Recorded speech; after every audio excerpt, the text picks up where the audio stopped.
നമസ്കാരം.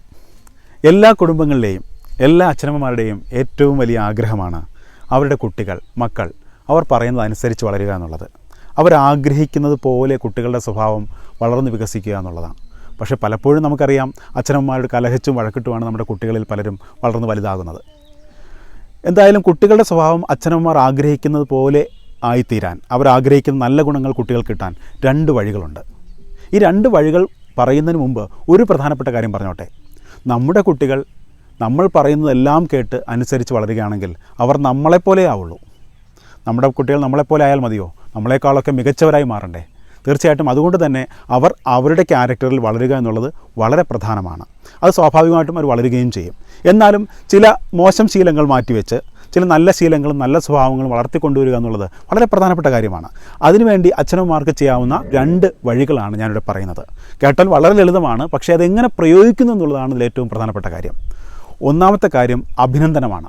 എല്ലാവർക്കും അറിയാം, അഭിനന്ദിക്കുക എന്ന് പറയുന്നത് വളരെ നല്ല കാര്യമാണ്. പക്ഷേ എങ്ങനെ അഭിനന്ദിക്കണം എന്നുള്ളതാണ് വളരെ പ്രധാനപ്പെട്ട കാര്യം. ഒരു കുട്ടി ഒരു നല്ല കാര്യം ചെയ്താൽ അത് കൃത്യമായ അളവിലും തൂക്കത്തിലും അതേ രീതിയിൽ അത് എത്രത്തോളം പ്രയോജനപ്പെടും അത്രത്തോളം പ്രയോജനപ്പെടുന്ന തരത്തിൽ ആ കുട്ടി അഭിനന്ദിക്കണം. ഉദാഹരണമായിട്ട് നിങ്ങളുടെ മകനോ മകളോ വീട്ടിൽ ഒരു ദിവസം കിടപ്പുമുറി നല്ല വൃത്തിയാക്കി വെച്ചിരിക്കുകയാണ്. ഒരു ദിവസം നല്ല വളരെ ക്ലീൻ ചെയ്ത് അടുക്കും ചുറ്റിയോട് ഒതുക്കി വെച്ചിരിക്കുന്നു. സാധാരണ അങ്ങനെ ചെയ്യുന്ന ആളല്ല. പക്ഷേ അന്ന് ഒരു ദിവസം അങ്ങനെ ചെയ്തിരിക്കുന്നത് കണ്ടപ്പോൾ നിങ്ങൾക്ക് നല്ല സന്തോഷം തോന്നി. മിക്കപ്പോഴും അച്ഛനമ്മമാർ പറയുന്ന ഒരു വാചകമായിരിക്കും, നിനക്ക് എന്തെങ്കിലും തോന്നിയല്ലോ മുറി ഒന്ന് വൃത്തിയാക്കാൻ. നോക്കൂ, വളരെ നമ്മൾ പോസിറ്റീവാണെന്ന് കരുതുമെങ്കിലും ഒരു നെഗറ്റീവായൊരു കമൻറ്റാണത്. അതിന് പകരം ആ കുട്ടിയെ അഭിനന്ദിക്കേണ്ടിയിരുന്നത് എങ്ങനെയായിരുന്നു? നമുക്ക് പറയാം, നമുക്ക് മറ്റു തരത്തിൽ ഈ കാര്യത്തെ അവതരിപ്പിക്കാം. മോനെ, ഇന്ന് നിൻ്റെ മുറി കാണാൻ എന്ത് നല്ല ഭംഗിയാണ്, എത്ര രസമായിട്ടുണ്ട്, കൊള്ളാലോ, നീ നന്നായി ചെയ്തിട്ടുണ്ട് കേട്ടോ. ഇങ്ങനെ ഒരു കാര്യമാണ് ഈ കുട്ടിയോട് പറയുന്നതെങ്കിൽ ഇതൊരു വളരെ പോസിറ്റീവായ അഭിനന്ദനമാണ്.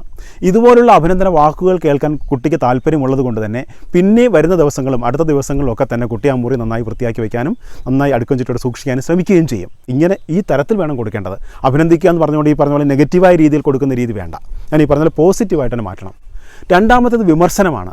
പലപ്പോഴും നമ്മൾ വിമർശിക്കുന്ന കാര്യത്തിൽ നമ്മുടെ അച്ഛനമ്മമാർ വളരെയധികം സ്ട്രിക്റ്റ് ആണ്. എന്ത് ചെറിയ കാര്യങ്ങൾ അപ്പോഴും വിമർശിച്ച് കുറ്റപ്പെടുത്തി കാരണം ഇവർ ചെയ്യുന്ന എന്തിനു വേണ്ടിയാണ്? കുട്ടി വളരുമ്പോൾ അത് നല്ല സ്വഭാവത്തോട് വളരാൻ വേണ്ടിയുള്ള ഒരു വളരെ നല്ല ശ്രമമാണത്.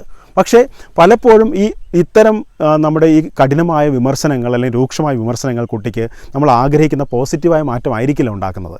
പലതവണ കാരണം നിരന്തരം നമ്മൾ പറഞ്ഞുകൊണ്ടേയിരിക്കുകയാണ്, അത് ചെയ്ത് തെറ്റായിപ്പോയി, ഇങ്ങനെ ചെയ്ത് മോശമായിപ്പോയി എന്നുള്ള പല തരത്തിൽപ്പെട്ട കാര്യങ്ങൾ നമ്മളിങ്ങനെ കുട്ടിയെ ദിവസം പ്രതി ഇങ്ങനെ വിമർശിച്ചുകൊണ്ടേയിരിക്കുന്നു.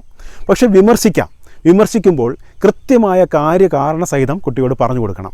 ഒരു ഉദാഹരണം പറയുകയാണെങ്കിൽ, പരീക്ഷയ്ക്ക് മാർക്ക് കുറഞ്ഞ് കുട്ടി വന്ന് വീട്ടിൽ പറയുകയാണ്, പരീക്ഷയ്ക്ക് പ്രോഗ്രസ് കാർഡ് കിട്ടി, മാർക്ക് വളരെ കുറഞ്ഞു പോയി. ഒരു വിഷയത്തിന് വിചാരിച്ചതിനേക്കാൾ ഏറെ മാർക്ക് കുറഞ്ഞു. തീർച്ചയായിട്ടും നമ്മൾ വീടുകളിൽ പ്രത്യേകിച്ചും പ്രത്യേകിച്ച് അമ്മമാർ വളരെ കഷ്ടപ്പെട്ട് പരീക്ഷാക്കാലമാകുമ്പോൾ കൂടെ ഇരുന്ന് പഠിപ്പിച്ച് ഉണർന്നിരുന്ന് കൂടെ ഇരുന്ന് വളരെ ബുദ്ധിമുട്ടി പഠിപ്പിച്ച് ആണ് ഒരു സ്കൂളിലേക്ക് അയക്കുന്നത് പരീക്ഷ എഴുതാനായിട്ട്. വിചാരിക്കുന്ന മാർക്ക് കിട്ടില്ലെങ്കിൽ തീർച്ചയായിട്ടും വലിയ വിഷമം നമ്മുടെ അമ്മമാർക്കുണ്ടാവും, അച്ഛന്മാർക്കും തീർച്ചയായിട്ടും വിഷമം ഉണ്ടാവുക തന്നെ ചെയ്യും. അപ്പോൾ ഈ സാഹചര്യത്തിൽ ഇത് കാണുമ്പോഴത്തേക്ക് നീ ഇങ്ങനെ തന്നെ, നീ എന്ത് മണ്ടനാണ്, നിന്നെക്കൊണ്ട് ഇത് പറ്റത്തില്ല, നോക്കൂ അയൽ വീട്ടിലെ ആ കുട്ടിയെ നോക്കൂ, എത്ര നന്നായിട്ട് ആ കുട്ടി പഠിക്കുന്നത്, അതിനെന്ത് സൗകര്യം ഉണ്ടായിട്ടാണ് എന്നൊക്കെ പറഞ്ഞിട്ട് കുട്ടിയെ വളരെ ശക്തമായി വിമർശിക്കാറുണ്ട്. അതിന് പകരം നമുക്ക് പറയാം, മോനെ, തീർച്ചയായിട്ടും നിൻ്റെ ബുദ്ധിക്കും കഴിവിനും അനുസരിച്ചല്ല ഒരു മാർക്കല്ല ഇപ്പോൾ ഈ വിഷയത്തിന് കിട്ടിയിരിക്കുന്നത്. നിനക്ക് ഇതിനേക്കാൾ നന്നായി പഠിക്കാൻ പറ്റുമായിരുന്നു, ഇതിനേക്കാൾ നല്ല മാർക്ക് മേടിക്കാൻ പറ്റുമായിരുന്നു. പക്ഷേ എന്തുകൊണ്ടോ ഇതിൽ കുറഞ്ഞു, ശ്രദ്ധക്കുറവ് കൊണ്ടോ അശ്രദ്ധ കൊണ്ടോ ഒക്കെയാണ് ഇത് സംഭവിച്ചിരിക്കുന്നത്. അതുകൊണ്ട് നീ തീർച്ചയായിട്ടും കൂടുതൽ നന്നായി പഠിച്ച് അടുത്ത പരീക്ഷയ്ക്ക് കൂടുതൽ മാർക്ക് വാങ്ങണമെന്നാണ് അമ്മ ആഗ്രഹിക്കുന്നത്. എന്തായാലും ഇത്തവണ മാർക്ക് കുറഞ്ഞാൽ അമ്മയ്ക്ക് ചെറിയ വിഷമമുണ്ട്, അതുകൊണ്ട് അടുത്ത പരീക്ഷയിൽ നന്നായി പരിശ്രമിക്കണം. ഈ തരത്തിൽപ്പെട്ട ഒരു വിമർശന രീതിയാണ് അച്ഛനമ്മമാർ സ്വീകരിക്കുന്നതെങ്കിൽ കുട്ടി ആ വിമർശനത്തെ ഉൾക്കൊള്ളുകയും ഒപ്പം തന്നെ വിമർശിക്കുന്ന സമയത്ത് തന്നെ നമ്മൾക്ക് ഇതിനു വേണ്ട സ്ട്രാറ്റജികൾ കുട്ടിക്കറിയില്ല. കുട്ടിയുടെ പഠനത്തിൽ ചില പരിമിതികളുണ്ടാവാം, അതുകൊണ്ടായിരിക്കും മാർക്ക് കുറഞ്ഞത്. അതിനെ എങ്ങനെ അതിജീവിക്കണം? നീ പല കാര്യങ്ങളിലും ശ്രദ്ധിക്കുന്നില്ല, അല്ലെങ്കിൽ നീ ആവർത്തിച്ച് എഴുതി പഠിക്കുകയോ അല്ലെങ്കിൽ വായിച്ച് പഠിക്കുകയോ ചെയ്യുന്നില്ല, അല്ലെങ്കിൽ പഠിക്കാൻ വേണ്ടി ഉപയോഗിക്കുന്ന ആ വിഷയം പഠിക്കാൻ വേണ്ടി വളരെ കുറച്ച് സമയം മാത്രമേ ഉപയോഗിച്ചുള്ളൂ, അതിന് ഇത്ര സമയം കൂടുതൽ ഉപയോഗിക്കണം. ഇങ്ങനെ ക്രിയേറ്റീവായിട്ടുള്ള ക്രിയാത്മകമായ നിർദ്ദേശങ്ങളോട് കൂടി കുട്ടി വിമർശിക്കുകയാണെങ്കിൽ തീർച്ചയായിട്ടും ആ വിമർശനം കുട്ടി സ്വീകരിക്കുകയും അത് അടുത്ത പരീക്ഷയിൽ വ്യക്തമായി കാണുകയും ചെയ്യും. അപ്പോൾ രണ്ട് കാര്യങ്ങൾ, അഭിനന്ദനവും വിമർശനവും അത് കൃത്യമായ അളവിലും തൂക്കത്തിലും നമ്മുടെ കുട്ടികളെ കൊടുക്കുകയാണെങ്കിൽ അവരുടെ സ്വഭാവം തീർച്ചയായും അച്ഛനമ്മമാർ ആഗ്രഹിക്കുന്ന പോലെ മാറുമെന്ന കാര്യത്തിൽ സംശയമില്ല. അപ്പോൾ എല്ലാ തിങ്കളാഴ്ചയും പുതിയ വീഡിയോയുമായി ഞാൻ വീണ്ടും വരുന്നതാണ്. നന്ദി, നമസ്കാരം.